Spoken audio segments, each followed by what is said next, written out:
Hai. Selamat datang kembali di channel Min Donghua. Di video kali ini kita akan melanjutkan cerita Donghua Battle Truck Devon. Ayo langsung aja ke alurnya. Saat sosok Xiaoyan yang tegak di ujung terjauh berdiri melayang di udara dan dikelilingi nyala api, dia terlihat seperti Raja Api.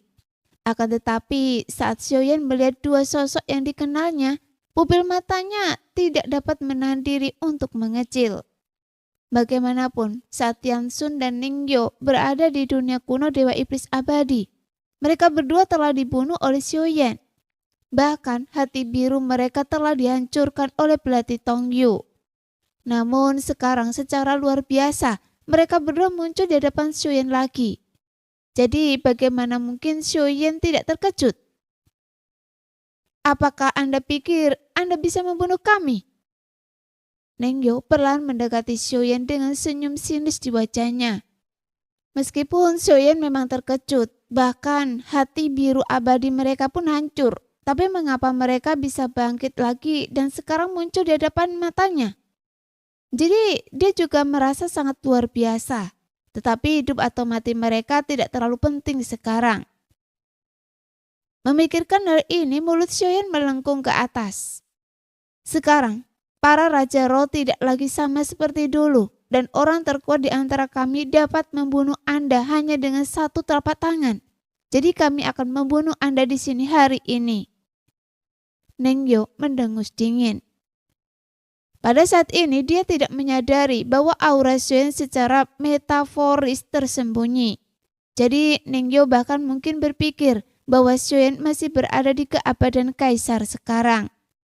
Lagi pula kemarahan yang terkumpul selama bertahun-tahun membuatnya sedikit kehilangan kendali. Pada saat ini dia tiba-tiba melangkah maju dan di antara lengan bajunya ular biru kecil itu langsung berubah menjadi ular piton raksasa. Kemudian Ningyo bergegas menuju Xiaoyan.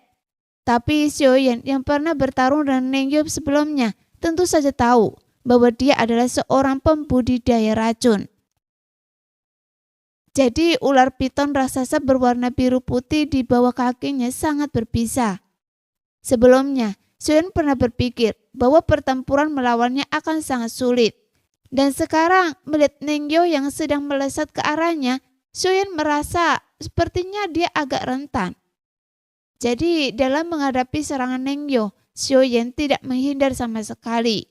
Dia bahkan berdiri di sana menunggu ular piton racun Qing Bai membuka mulut hitamnya yang besar. Kemudian dua taring bagaikan gunung putih bersiul ke arahnya dengan angin kencang menderu dan langsung menyelimuti sekeliling Xiaoyan dengan kabut beracun. Mati.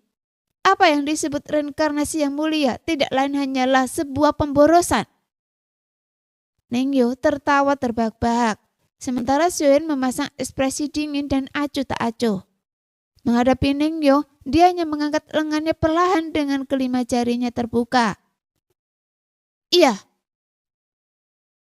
Bibir Xiaoyan berkedut sedikit dan saat dia berbicara dan acuh tak acuh, api di belakangnya seperti gelombang besar yang tiba-tiba naik. Ia melambung ke langit dan kemudian menyelimuti Ningyo, yang membuat Ningyo tiba-tiba merasakan krisis yang teramat kuat, sehingga pupil matanya tiba-tiba mengecil. Akan tetapi sudah terlambat baginya untuk mundur karena gelombang api itu langsung menelannya dan ular piton berbisa murni miliknya pun langsung terbakar. Dia tampaknya tidak mampu menahan kuatnya gelombang nyala api Xiaoyan, sehingga tubuhnya mulai terbakar. Ia menjerit kesakitan dan menggoyangkan tubuhnya yang besar karena kesakitan. Sesaat kemudian, dia pun ditelan oleh lautan api. Kemudian sosok Ningyo muncul dari lautan api dengan ekspresi malu di wajahnya. Kemudian Ningyo kembali ke tim. Bahkan Tianxun merutkan kening. Karena dibandingkan dengan kepercayaan diri Ningyo, dia masih jauh lebih berhati-hati. Apakah mungkin dia adalah orang yang membunuh semua binatang luar angkasa berbahaya di sepanjang jalan sendirian? Tianxun bergumam. Melihat sosok yang berdiri di lautan api di depannya, Tianxun sedikit ragu-ragu. Meskipun mereka semua berhasil mencapai tingkat keabadian dewa, mereka hanya berada di tingkat kedua, sedangkan Xiaoyan bisa membunuh binatang luar angkasa yang membawa krisis sendirian. Jadi Xiaoyan setidaknya berada di tingkat ketiga keabadian dewa. Tapi bagaimana kekuatannya bisa meningkat begitu cepat? Ratusan tahun lalu dia hanyalah seorang kaisar abadi. Sekarang dia berhasil menembus tingkat ketiga dengan sangat cepat. Jadi saya mungkin bukan tandingannya. Saya khawatir hanya bintang keberuntungan yang dapat menandinginya. Menarik. Memikirkan hal ini, Tianxun mengambil keputusan cepat dan meminta semua orang untuk mundur. Menarik. Kita akhirnya bisa menangkapnya dan kita akan membiarkan pergi begitu saja.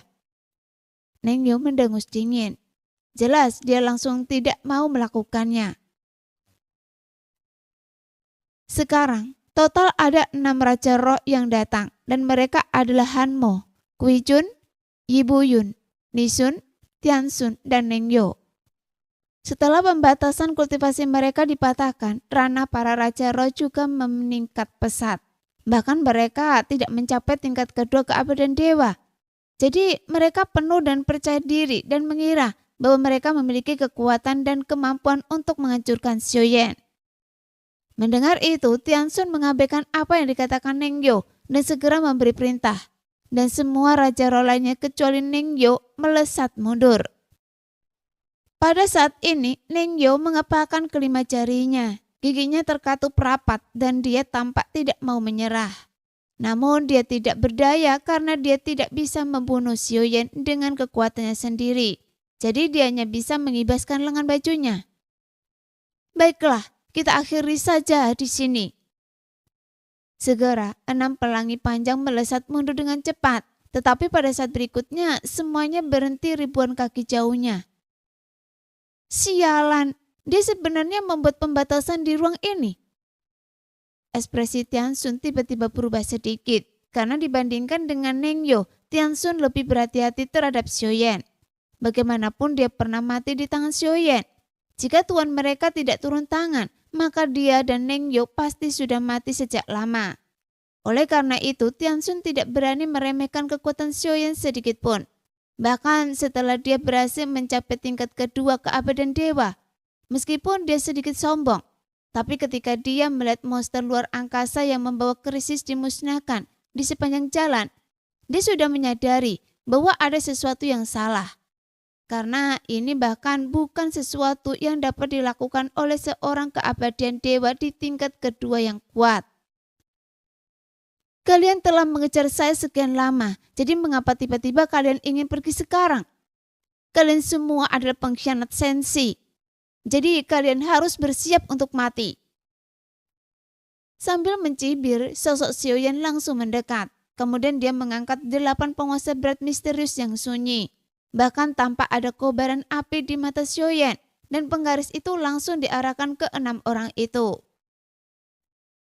Pada saat yang sama, di tengah lautan api menderu seperti ombak, Xiaoyan mengambil beberapa langkah secara langsung. Segera suara gemuruh dari 7 langkah mengejutkan para dewa yang memekakkan telinga bergema. Kemudian 7 telapak kaki raksasa yang kokoh melesat turun.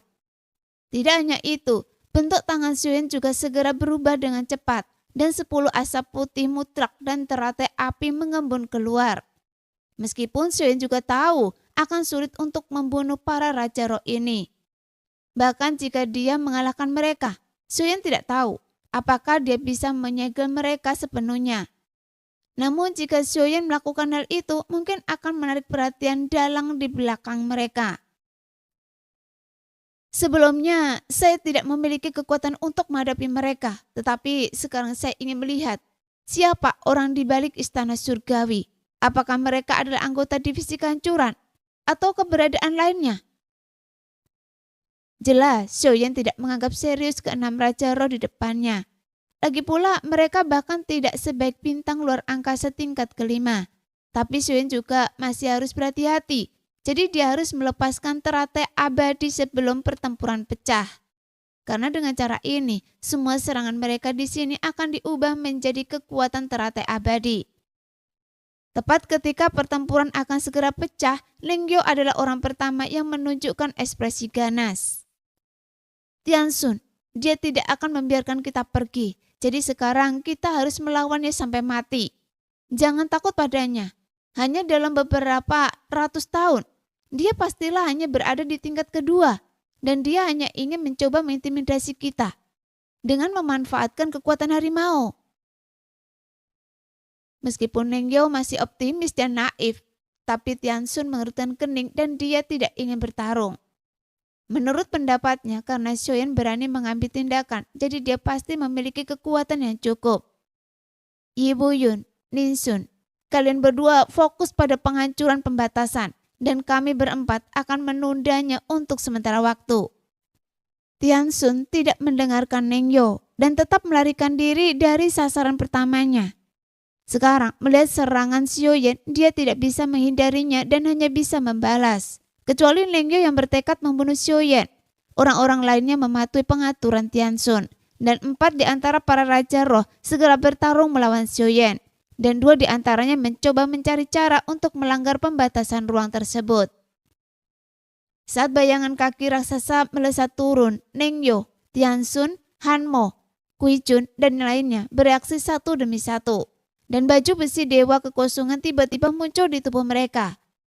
Tepat ketika baju besi dewa palsu muncul di tubuh para Raja Roh, niat membunuh di mata Xiaoyan tiba-tiba menjadi lebih kuat. Sialan! Para pengkhianat ini harus diberi pelajaran yang berat. Xiaoyan berteriak dengan marah. Nah, demikianlah video hari ini. Terima kasih sudah menonton video Min sampai selesai. Sampai jumpa lagi di video selanjutnya.